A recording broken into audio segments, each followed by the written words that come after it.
नमस्कार, स्वागत है आपका ग्राउंड रिपोर्ट में। मैं हूं अमृता राय। ग्राउंड रिपोर्ट के आज के कार्यक्रम में हम आपको दिखाएंगे देश भर में व्यापक हुआ किसान आंदोलन का दायरा और साथ ही आपको ये भी दिखाएंगे कि आखिर कोल्हापुरी चप्पलों के कारोबार में क्यों छाई मंदी। लेकिन सबसे पहले ग्राउंड रिपोर्ट की हेडलाइंस।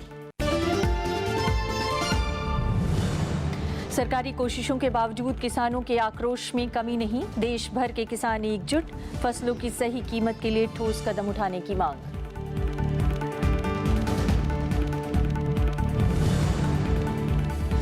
तमिलनाडु में किसान आत्महत्या की संख्या पर मतभेद, मुआवजा तय करने के तरीके पर उठे सवाल, तकनीकी कारणों से ठुकराए जा रहे हैं दावे।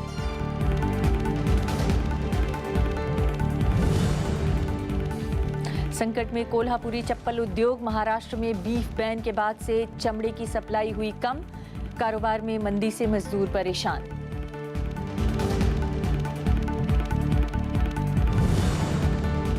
बुंदेलखंड को जल संकट से निजात दिलाने में नाकाम है सरकारी योजनाएं, तालाब और कुओं में घटा पानी, महिलाओं के लिए भारी मुश्किल।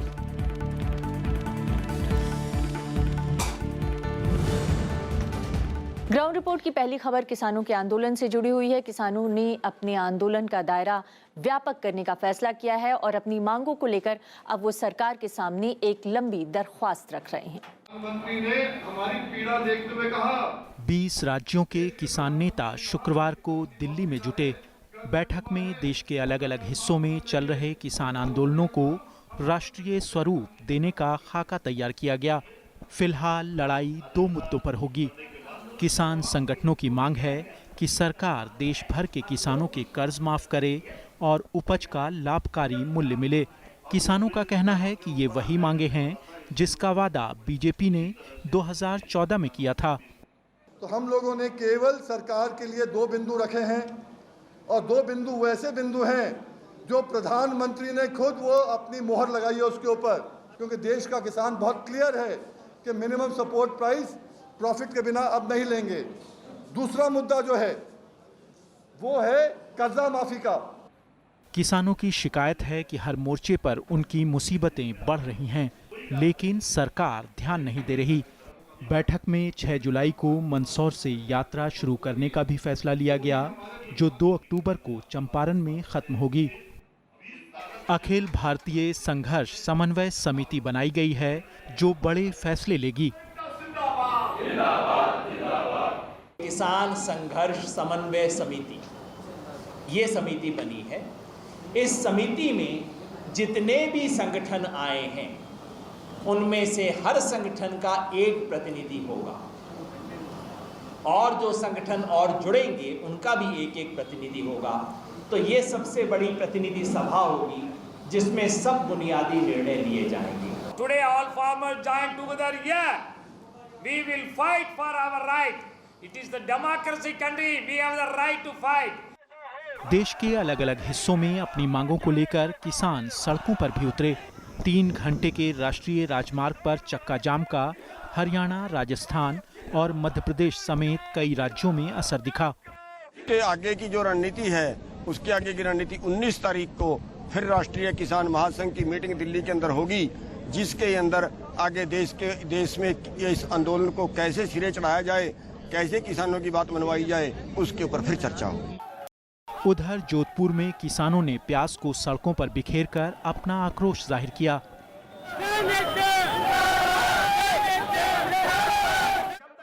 फसलों के वाजिब दाम नहीं मिलने से किसानों में गुस्सा है। सरकारों से कोई ठोस मदद नहीं मिली तो अब किसान संगठन एकजुट हो रहे हैं। साथ ही आंदोलन का दायरा भी राष्ट्रव्यापी होता जा रहा है। इससे पहले 1989 में दिल्ली में किसान संगठनों की ऐसी एकता दिखी थी। तब उत्तर प्रदेश के ताकतवर किसान नेता चौधरी महेंद्र सिंह टिकैत इसके केंद्र बने थे। दिल्ली से अरविंद कुमार सिंह और पंचानन मिश्रा के साथ ग्राउंड रिपोर्ट टीम। और इस मुद्दे पर बातचीत करने के लिए हमारे साथ हैं राष्ट्रीय किसान मजदूर संगठन के संयोजक वीएम सिंह साहब। वीएम सिंह साहब, शायद देश में पहली बार है जब इतने बड़े पैमाने पर तमाम मजदूर संगठन, तमाम किसान संगठन एकजुट हुए हैं और अपनी बात लोगों तक पहुंचाने की कोशिश की जा रही है। क्या आज की मीटिंग में तय हुआ? जी, आज लोगों का जो है हौसला देखने लायक था। उनको उनका सबर टूट गया, किसानों का सबर टूट गया है। क्योंकि उनको है कि किसी सरकार की बात करें तो सरकार उनको छल्ली करने के अलावा कुछ नहीं करती है, किसान आत्महत्या करने के अलावा कुछ नहीं करता है। इसलिए प्रधानमंत्री जी को हम लोगों ने जो है 5 सूत्री सजेशंस दिए हैं। अपनी तरफ से हमने कहा है कि अगर आप इन 5 मांगों को, जो 5 मांगे नहीं है, जो इनको लागू कर, सजेशन को लागू करोगे तो किसान की जो बदहाली है आज, उसमें सुधार आएगा और किसान बच पाएगा। और वहीं हम लोगों ने निर्णय लिया है कि साथ साथ हम लोग प्रधानमंत्री से कहेंगे कि एक हमसे बैठक करो कि आपकी जो चीज समझ में नहीं आ रही, आपके लोगों की समझ नहीं आ रही, आपके नीति आयोग के लोगों की समझ नहीं आ रही, हम आपको बता पाएंगे। इसमें रॉकेट साइंस नहीं है, किसान को बचाने का काम करना है। और वहीं पर एक निर्णय और लिया गया है कि सुप्रीम कोर्ट के अंदर जो एक पब्लिक इंटरेस्ट लिटिगेशन चल रहा है किसानों की आत्महत्या को लेकर, उसमें हम लोग भी इंटरवेंशन डाल के और यही सुझाव सुप्रीम कोर्ट के सामने देंगे कि हमने प्रधानमंत्री से कहा है और प्रधानमंत्री ने जो फैसला किया या नहीं किया, आप इसमें हमारी मदद करें और फैसला वीएम सिंह साहब, क्या आप लोगों ने कोई टाइम फ्रेम भी तय किया है, कोई डेट निर्धारित की गई है कि सरकार इतने दिनों के अंदर कार्रवाई करे आप लोगों की मांगों पर? उसमें उम्मीद करते हैं कि सरकार 15-20 दिन में रिएक्ट करे। जैसे आप देख रहे हो मंदसौर में, जैसे हो रहा, मंदसौर के लोग भी आए थे, आप मंदसौर में देख रहे हो, आप महाराष्ट्र में देख रहे हो, महाराष्ट्र के लोग भी हैं। आज हर कहीं जो है, जो आंदोलन की बात हो रही है, तो सरकार को खुद चाहिए कि आंदोलन नहीं कराते हुए, क्योंकि आज आंदोलन क्या होता है, दो आंदोलन होते हैं। एक आंदोलन होता है पीसफुल और दूसरा होता है उग्र होके, जो जिसमें चक्का जाम वगैरह, उसमें बस जलाओ, ट्रेन जलाओ वगैरह वगैरह। हम उसमें विश्वास नहीं करते। हमारा जो है पीसफुल आंदोलन है और सरकार को चाहिए कि भाई ये आंदोलन को वहीं रोकने का काम करें और किसानों की जो मांग है, जो जेन्युइन है, और मांग क्या है, हम कहते हैं कि भाई प्रधानमंत्री जी ने खुद ही कहा है, उनने वायदा किया है कि भाई हम आपका मिनिमम सपोर्ट प्राइस के अंदर जो है आपका कॉस्ट प्लस प्रॉफिट देंगे 50%। जब आपने कहा है तो कर दो ना।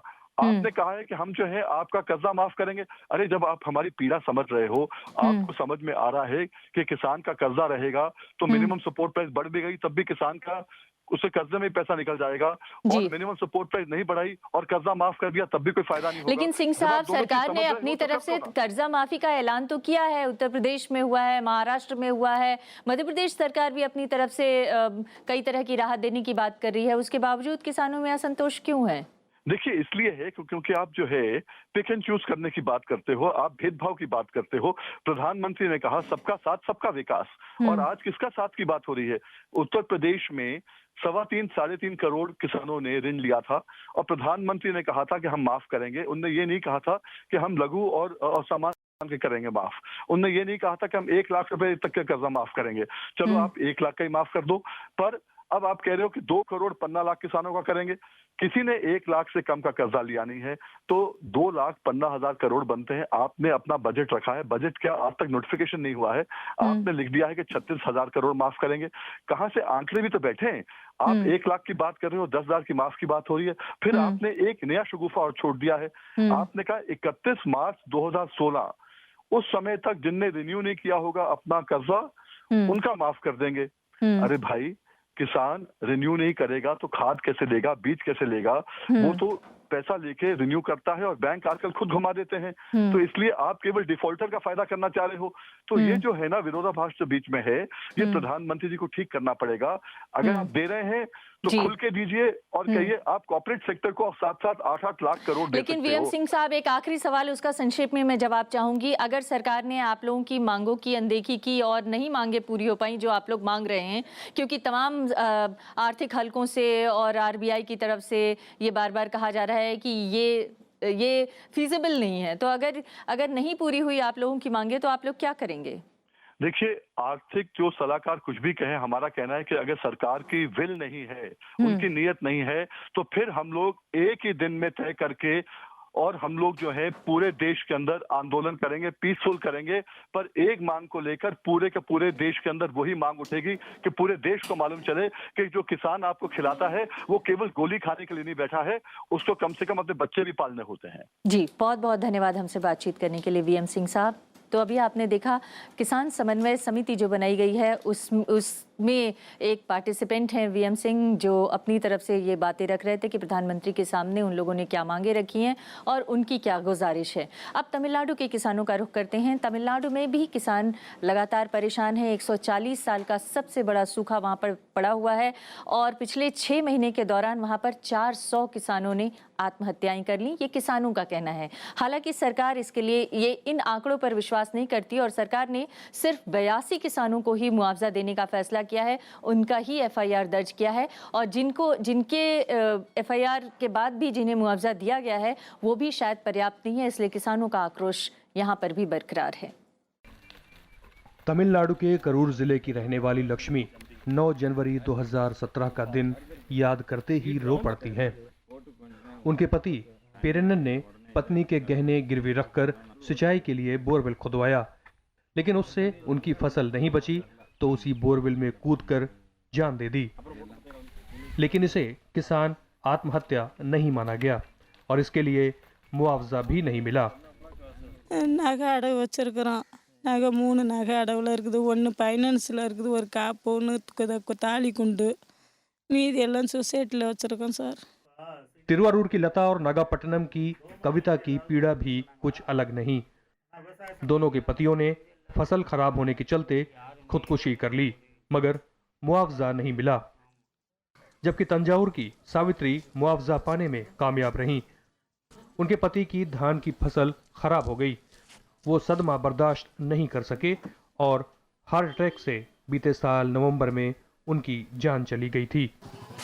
எங்களுக்கு தெரியாது, இங்கே வந்து சொன்னதுக்கு பிறகு தான் நாங்கள் போனோம், அங்கே போய் பார்த்தோம், அங்கேயே இறந்துட்டார் சார்। அதுக்கப்புறம் அங்கே 108க்கு फ़ोन பண்ணியிருந்தாங்க। कावेरी डेल्टा और आसपास के इलाकों में ऐसी दास्तानें बिखरी पड़ी हैं। सरकार आत्महत्या करने वाले किसान परिवार को 3 लाख रुपए मुआवजा देती है, लेकिन मुआवजा देने की प्रक्रिया विवादास्पद है। किसान संगठनों का आरोप है कि 6 महीने में करीब 400 से ज्यादा किसानों ने आत्महत्या की, लेकिन सिर्फ 82 मामलों में ही एफआईआर दर्ज हुई और मुआवजा मिला। We are distributors. District collector give the list to give the victims list to the government. The party people, they are depending on the ruling party, they put FIR immediately. Other people, we have to agitate or protest, then only they put FIR, even though they are putting only 1 or 2 cases. Nagapattinam के जिलाधिकारी से पूछने पर उन्होंने इसका जवाब देने से इनकार कर दिया। ये पूरा इलाका भीषण सूखे की चपेट में है। करूर, तिरुचिरापल्ली, तिरुवारूर, तंजावुर और नागापट्टनम समेत इलाके के 9 जिलों पर सबसे ज्यादा असर पड़ा है। किसान सूखे की मार झेल रहे हैं। साथ ही मुआवजा तय करने में ठोस कसौटी न अपनाए जाने से पीड़ित परिवारों पर दोहरी मार पड़ रही है। सरकार की ओर से जो प्रक्रिया बताई जा रही है वो किसानों के लिए काफी जटिल है, जिसकी वजह से जो मुआवजे की राशि है शायद वो मिलना यही वजह है कि उनके लिए मुश्किल हो रहा है। नागापट्टनम में कैमरामैन जुनैद के साथ पंचानन मिश्रा, राज्यसभा टीवी।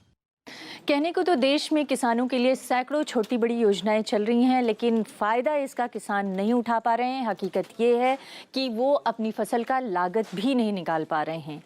आइए देखते हैं आंकड़ों पर आधारित किसानों के संबंध में ये रिपोर्ट, जिसमें किसान कर्ज में डूबने के लिए किस तरह से मजबूर हो रहे हैं, इसकी कहानी कहती है ये रिपोर्ट।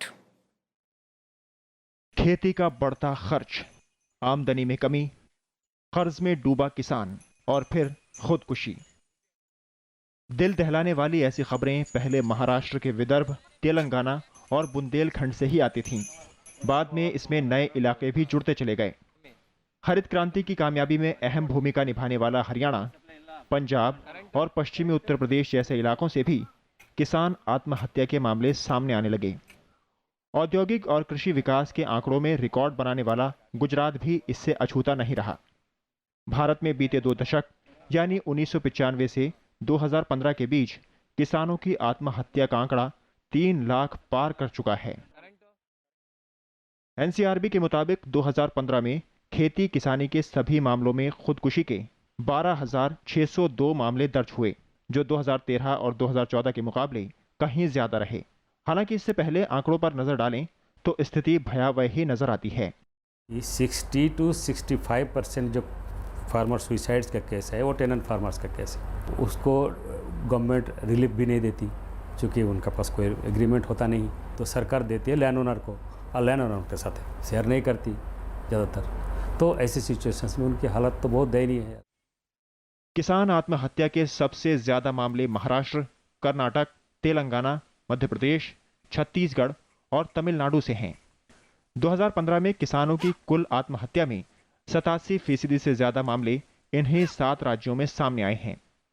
एनसीआरबी के मुताबिक 2015 के दौरान महाराष्ट्र में सबसे ज्यादा 4,291, कर्नाटक में 1,569, तेलंगाना में 1,400, मध्य प्रदेश में 1,290, छत्तीसगढ़ में 954, आंध्र प्रदेश में 916 और तमिलनाडु में 606 मामले दर्ज किए गए। पिछले 5 साल से देश भर में होने वाली किसानों की आत्महत्या में 2/3 हिस्सेदारी इन्हीं राज्यों की है। कैश क्रॉप की खेती ज़्यादा करते हैं, मॉनसून पर वो बहुत ज़्यादा डिपेंड करते हैं, इरिगेशन की पूरी फैसिलिटी नहीं है, और कार का लोन, ये 3 फैक्टर इन सब स्टेट्स में मेजर रोल प्ले करता। एनसीआरबी के मुताबिक ज्यादातर किसान कर्ज और खेती से संबंधित मामलों जैसे लागत बढ़ने, सिंचाई के अभाव, सही कीमत नहीं मिलने और फसल बर्बाद होने के चलते आत्महत्या का रास्ता चुनते हैं। पारिवारिक समस्याएं, बीमारी और नशे की लत भी इसके लिए कुछ हद तक जिम्मेदार है। किसानों के लिए योजनाओं की भी कमी नहीं है। राष्ट्रीय खाद्य सुरक्षा मिशन, राष्ट्रीय कृषि विकास योजना, ग्रामीण भंडारण और फसल बीमा जैसी करीब 100 योजनाएं किसानों के लिए चल रही हैं। लेकिन पूरे देश को भोजन मुहैया कराकर जीवन देने वाला किसान आत्महत्या जैसी त्रासदी झेलने को मजबूर है। Ground report, Rajya Sabha TV. अभी रुकेंगे एक ब्रेक के लिए। ब्रेक के बाद देखिए कोच्चि मेट्रो की सराहनीय पहल।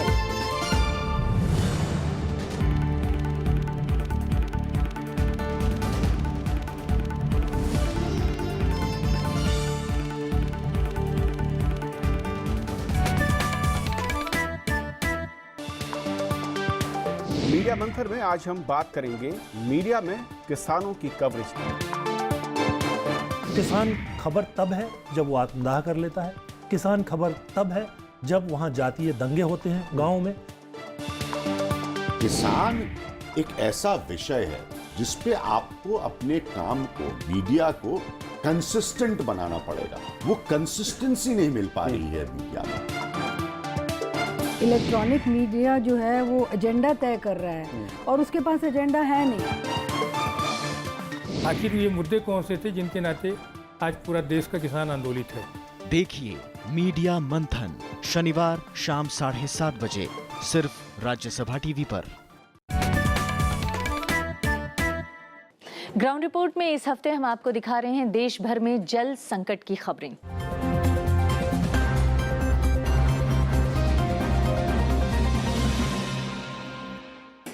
बुंदेलखंड इन दिनों भीषण जल संकट से जूझ रहा है। यहाँ के तालाब, यहाँ के कुएं सूखने लगे हैं, यहाँ पर पानी घट गया है और इंसान तो क्या जानवरों को भी भारी पानी की किल्लत का सामना करना पड़ रहा है। आइए देखते हैं एक रिपोर्ट।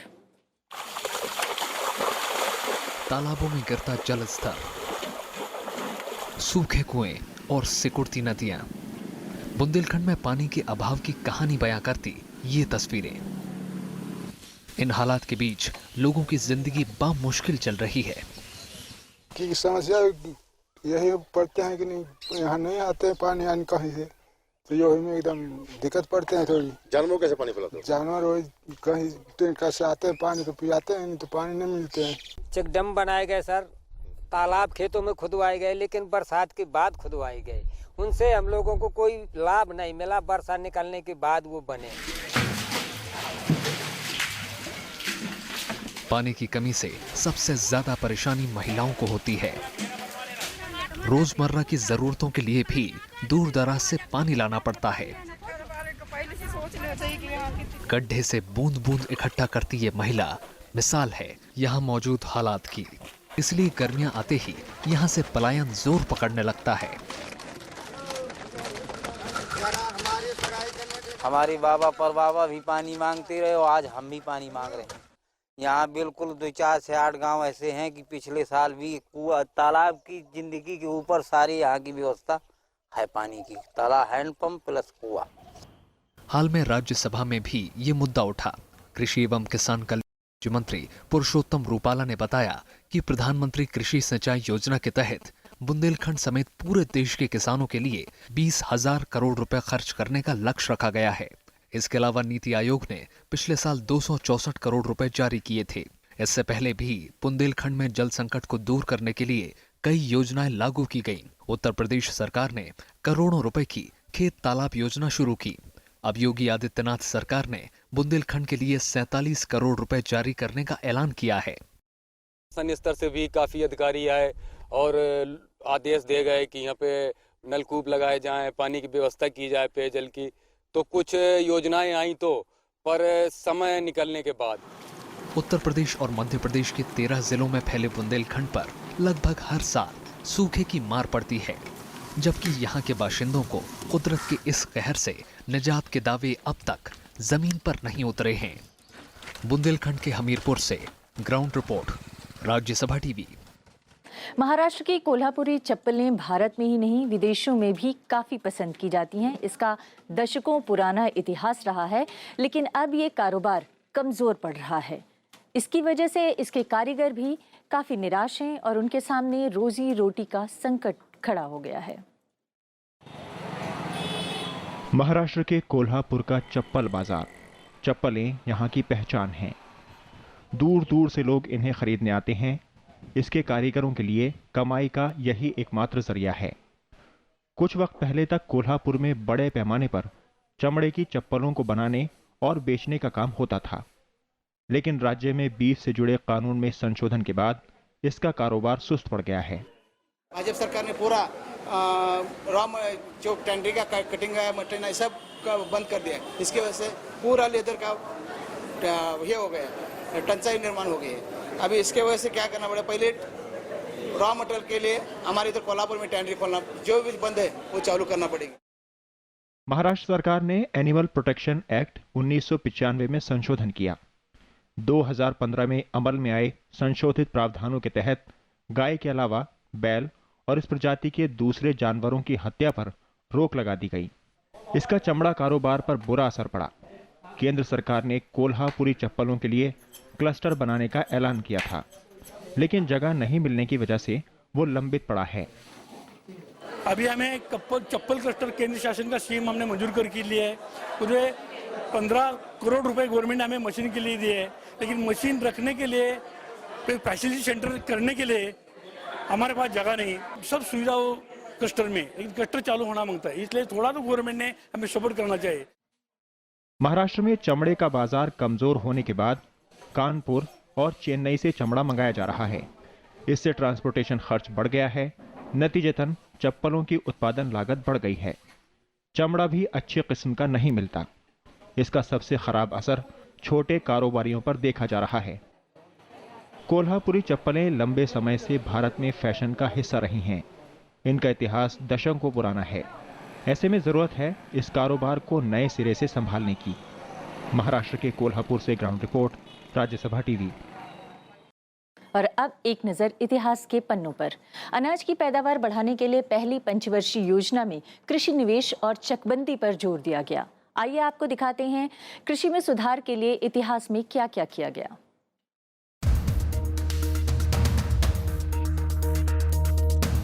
अनाज की पैदावार बढ़ाने के लिए पहली पंचवर्षीय योजना में कृषि पर जोर दिया गया। साथ ही चकबंदी लागू की गई। चकबंदी का उद्देश्य छोटे छोटे टुकड़ों में बंटी जमीन को बड़े खेत में तब्दील करना था। 1957 के अंत तक 150 लाख एकड़ भूमि की चकबंदी हो चुकी थी। ग्रामीण व्यवस्था में सुधार के लिए पंचायती राज व्यवस्था लागू हुई। आशा की गई कि पंचायती व्यवस्था से ग्रामीण जीवन में सामाजिक और मनोवैज्ञानिक बदलाव आएंगे। 1960 के दशक में गहन कृषि जिला कार्यक्रम के तहत किसानों को खाद, कीटनाशक, अच्छे बीज और तकनीकी सहायता उपलब्ध कराने की शुरुआत हुई। उसी वक्त सिंचाई की उचित व्यवस्था पर भी जोर दिया गया। कोच्चि मेट्रो देश की पहली ऐसी सरकारी कंपनी है जहां पर ट्रांसजेंडर्स की नियुक्ति की गई है। 17 जून से शुरू हो रहे कोच्चि मेट्रो में पहली बार देखने को मिला है कि 23 लोगों की भर्तियां की गई हैं जो ट्रांसजेंडर्स हैं। आइए देखते हैं एक रिपोर्ट। गजब का आत्मविश्वास और कुछ कर दिखाने का जज्बा। कोची मेट्रो का हिस्सा बनकर ट्रांसजेंडर समुदाय के ये लोग बेहद खुश हैं।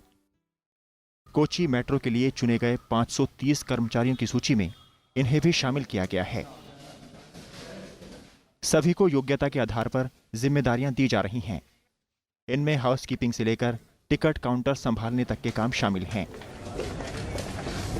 ये हमारे लिए तो बहुत अच्छा है, क्योंकि हम लोगों को काम नहीं मिलता, क्योंकि पब्लिक के सामने हम भी सबके सामने बराबर है, ये प्रूव करने के लिए एक मौका मिला है। हम लोग काम करके सबको दिखाएगा, हमारा जो सामने जो आने वाला लोगों के लिए अच्छा एक मौका मिलने के लिए हम लोग बहुत कोशिश करेगा। हमारे लिए तो बहुत अच्छा। कोची मेट्रो रेल लिमिटेड का कहना है कि उसकी कोशिश पुरुषों और महिलाओं के साथ साथ ट्रांसजेंडर्स को भी बराबरी का हक और अवसर प्रदान करने की है। As a pilot experiment, we are trying to get some transgenders to do various functions like manning the ticket machines, housekeeping, parking management, etc. And in the first lot, we are taking about 23 transgenders to do these functions. If it goes well, we will certainly extend the services to other areas also. Kochi metro के Aluva पालरीवत्तम corridor में 11 metro station हैं। 13.4 kilometre की दूरी वाले पहले चरण का trial 10 मई को शुरू हुआ। 5 किलोमीटर लंबे दूसरे चरण की शुरुआत इसी साल अगस्त में होगी। कोची से ग्राउंड रिपोर्ट, राज्यसभा टीवी। अगले हफ्ते एक बार फिर आपसे मुलाकात होगी ग्राउंड रिपोर्ट की कुछ अन्य खबरों के साथ। फिलहाल के लिए दीजिए इजाजत। नमस्कार।